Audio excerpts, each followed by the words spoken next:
Hi, this is Dallas Granstra, Koima Varilek Trading, Sioux Center, Iowa. Just reaching out here this week, give you guys some cattle information for the last week of February. Live cattle markets have lacked a sense of direction, in my opinion. We're sitting here, cash is concerningly quiet on a Thursday. I think that the battle that we're fighting is between supply level fundamentals and demand. Economic demand concerns have kind of bounced off this market here time and time again. It's the story that the bears really want to point to. You know, how long can we maintain these levels? You know, can the consumer, sustain these prices? To this point, I don't think that that's really stuck to the market, and the market has just kind of, kept on doing its thing, just reflecting overall supply and demand. The question that concerns me is how long do packers keep operating at a reduced capacity?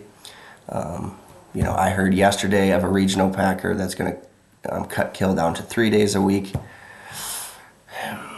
I don't know, how long does that continue?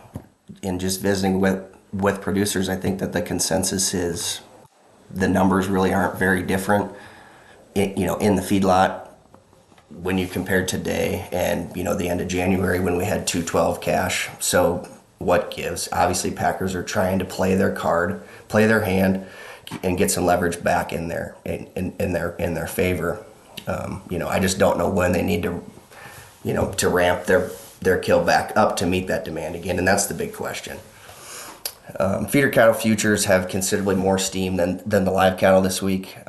Sale barn prices show little desire to retreat no matter the circumstances. I think this is reflective of just the overall supply in the market. Combine that with, seasonal numbers lower in the barns, grass season coming up, quickly, the prices remain strong. The last two cattle on feed reports have showed some lower heifer placements, maybe pointing in a direction toward heifer retention. We say that herd rebuilding is when the numbers are going to get tight. I don't know what changes that, as far as how sharp the rancher's pencil has to be, what their goals and motivations are. I'm not going to jump in we're going to rebuild the herd right now. I think that takes a long time. I think there's a lot of factors at play that also have not changed in the last 2 years. Some other stuff in the market here, I think, is, the word tariff gets thrown around a lot, typically at the end of every month here. I shouldn't say typically, this is a new story in 25, but, since the beginning of the year, we keep saying tariff. I personally am in the camp of it. I think that this administration is using it more as a negotiation tactic. When we talk tariffs with Canada and Mexico, there has yet to be a specific list of products that are going to be tariffed. Especially with Canada and Mexico, the cattle trade is significant.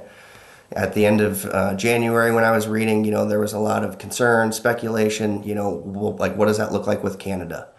And producers on either side of the border having to come up with different handshake agreements of how are we going to handle these tariffs. The lack of transparency just makes me wonder about it, and I wonder when the market's going to quit caring so much about that word, and I suspect that it is less valuable than it was a year or a month ago. Avian flu is still a concern out there, I think, just from a risk factor standpoint, from the overall kind of protein demand as this continues to mutate and move and gets into different livestock herds. I think you're going to continue to see that headline impact the market. I think that's all I got for today. As always, the risk of trading futures and options is substantial. Thanks.